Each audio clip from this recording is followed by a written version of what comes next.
बेताल के उड़ने के बाद दोबारा विक्रमादित्य शिंशपा वृक्ष की ओर दौड़े और पेड़ पर उल्टे लटके बेताल को कंधे पर लाद कर चल पड़े। इसी बीच एक बार फिर बेताल ने राजा को एक नई कहानी सुनाते हुए कहा, बहुत समय पहले एक भोगवती नाम की नगरी हुआ करती थी। उस नगरी में राज रूपसेन का राज हुआ करता था। राजा को शादी करने का बड़ा मन था। एक दिन राजा ने अपने चिंतामणि नाम के तोते से पूछा, बताओ मेरी शादी किसके साथ होगी? तोते ने कहा, मगध की राजकुमारी चंद्रवाती से। राजा ने तोते की बात सुनने के बाद एक ज्योतिषी को बुलाकर यही सवाल पूछा। ज्योतिषी ने भी राजा को वही उत्तर दिया जो तोते ने दिया था। मगध की राजकुमारी को भी अपने होने वाले वर के बारे में जानने का बड़ा मन था। राजकुमारी ने अपनी मैना मंजरी से पूछा, अरे यह बताओ मेरा विवाह किसके साथ होगा? मैना ने भी राजकुमारी को राजा रूपसेन से शादी होने की बात बताई। इतना सुनने के बाद दोनों नगर की तरफ से शादी का न्योता एक दूसरे को भेजा गया, जो स्वीकार हो गया। इस तरह राजा रूपसेन और राजकुमारी की शादी हो गई। शादी होने के बाद रानी अपने साथ मैना को भी लेकर आई। राजा ने अपने तोते से मंजरी मैना की शादी करवा दी और दोनों को एक ही पिंजरे में रख दिया। एक दिन किसी बात को लेकर मैना और तोते के बीच में बहुत बहस होने लगी। मैना गुस्से में कहने लगी, पुरुष पापी, धोखेबाज और अधर्मी होते हैं। फिर गुस्साए तोते ने कहा, स्त्री लालची, झूठी और हत्यारी होती हैं। दोनों के बीच का झगड़ा इतना बढ़ गया कि यह बात राजा तक पहुंच गई। राजा ने दोनों से पूछा, क्या हुआ? तुम दोनों क्यों लड़ रहे हो? मैना ने झट से कह दिया कि महाराज, आदमी बहुत बुरे होते हैं, और फिर सीधे कहानी सुनाने लग गई। सालों पहले इलाहापुर नगरी में महाधन नाम का सेठ रहता था। उस सेठ के घर शादी के कई सालों बाद एक लड़का पैदा हुआ। महाधन सेठ ने उसका बड़े ही अच्छे से पालन पोषण किया। अच्छे संस्कार मिलने के बाद भी सेठ का बेटा बड़ा होकर जुआ खेलने लगा। जुए की लत में वो सारा पैसा जुआ खेलते हुए हार गया। इसी बीच सेठ की मौत हो गई। जुए की लत की वजह से न तो लड़के के पास पैसे बचे और न पैसा कमाने वाला बाप, तो लड़का अपना नगर छोड़कर चंद्रपुरी नगर पहुंच गया। नए नगर पहुंचकर लड़के की मुलाकात कर्ज देने वाले साहूकार हेमगुप्त से हुई। लड़के ने अपने पिता के बारे में साहूकार को बताया और एक झूठी कहानी उसको सुनाने लगा। उसने कहा कि वो जहाज लेकर बहुत बड़ा सौदा करके लौट रहा था। उसी समय समुद्र में इतना तेज तूफान आया कि उसका जहाज वहीं डूब गया और वो बच-बचाकर यहाँ पहुँचा है।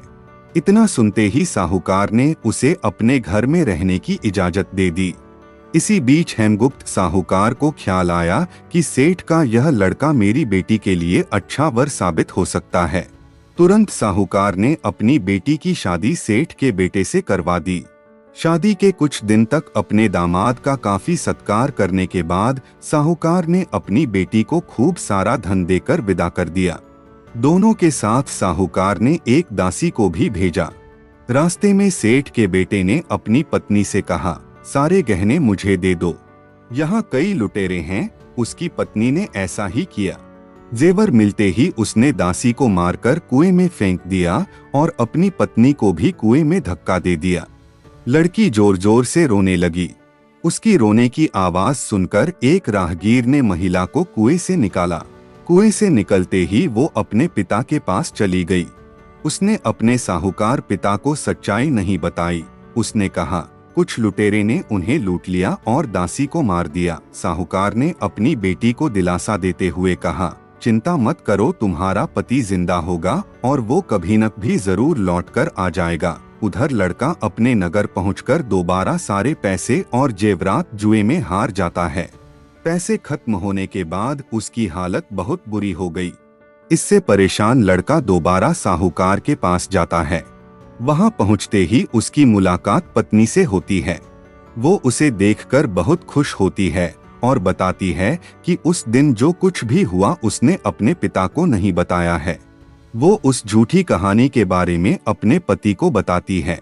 जैसे ही साहूकार अपने दामाद को घर में देखा तो उसने उसका स्वागत किया।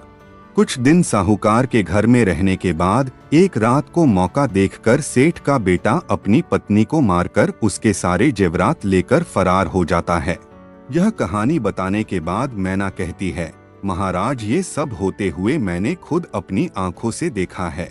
यही वजह है मैं आदमियों को पापी कहती हूँ। मैना की कहानी सुनने के बाद राजा तोते से कहता है, अब तुम बताओ स्त्रियों को बुरा क्यों कह रहे थे। यह सुनते ही तोता भी कहानी सुनाने लग जाता है। वो बताता है कि एक समय वो कंचनपुर में सागरदत्त नाम सेठ के यहाँ रहता था। उसके बेटे का नाम श्रीदत्त था, जिसकी शादी पास के ही नगर श्रीविजयपुर के सेठ सोमदत्त की बेटी से हुई थी। शादी के बाद व्यापार करने के लिए लड़का परदेश चला गया। उसकी पत्नी जयश्री उसका इंतजार बेताबी से करती थी, लेकिन 12 साल गुजर गए, लेकिन वो परदेश से लौटकर नहीं आया। अपने पति का इंतजार करते हुए एक दिन महिला अपनी छत से एक पुरुष को आते हुए देखती है। वो उसे बेहद पसंद आता है। वो उसे अपनी सहेली के घर बुलाती है। वो उससे बात करती है और उससे रोज अपनी सहेली के घर मिलने को कहती है। अब श्रीदत्त की पत्नी जयश्री उस युवक से रोज मिलने लगी। ऐसा होते होते कुछ महीने बीत गए। इसी बीच एक दिन जयश्री का पति श्रीदत्त परदेश से लौट आता है। महिला अपने पति को देखकर परेशान हो जाती है। थकाहारा श्रीदत्त आराम करने के लिए बिस्तर पर लेटते ही एकदम सो जाता है।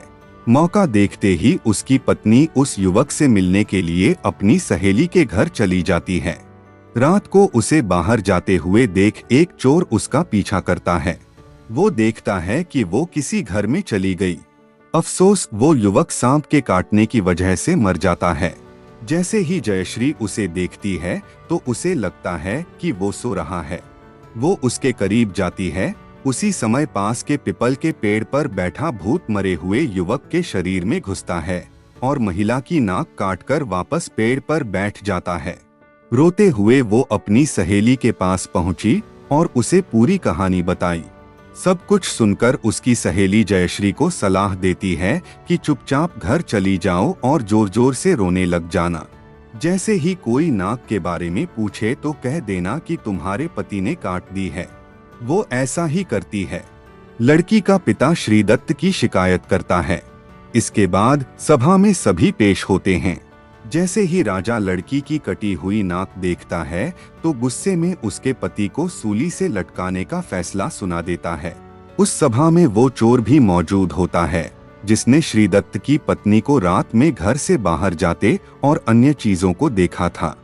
राजा द्वारा सुनाई गई सजा को सुनते ही चोर बहुत दुखी होता है। वो किसी तरह से हिम्मत करके राजा को सारी कहानी बताता है।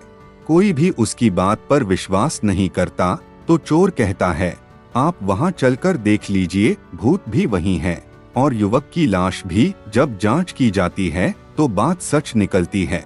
यह बताकर तोता कहता है, राजन महिलाएं इतनी दुष्ट होती हैं। इतना कहकर बेताल राजा विक्रमादित्य से कहता है, बताओ महिला और पुरुष में से ज्यादा पापी कौन। राजा कुछ देर सोचकर बताते हैं, महिला ज्यादा पापी है। बेताल कहता है, कैसे। राजा ने जवाब में कहा, विवाहित होने के बावजूद महिला की परपुरुष पर नजर थी और उसने अपने पति को धोखा दिया। विक्रम से यह जवाब पाकर बेताल कहता है, बहुत खूब विक्रम, तूने सही जवाब दिया, लेकिन तू भूल गया। मैंने कहा था कि तू बोला तो मैं चला। इतना कहकर बेताल फिर वहीं पेड़ पर जाकर उल्टा लटक जाता है।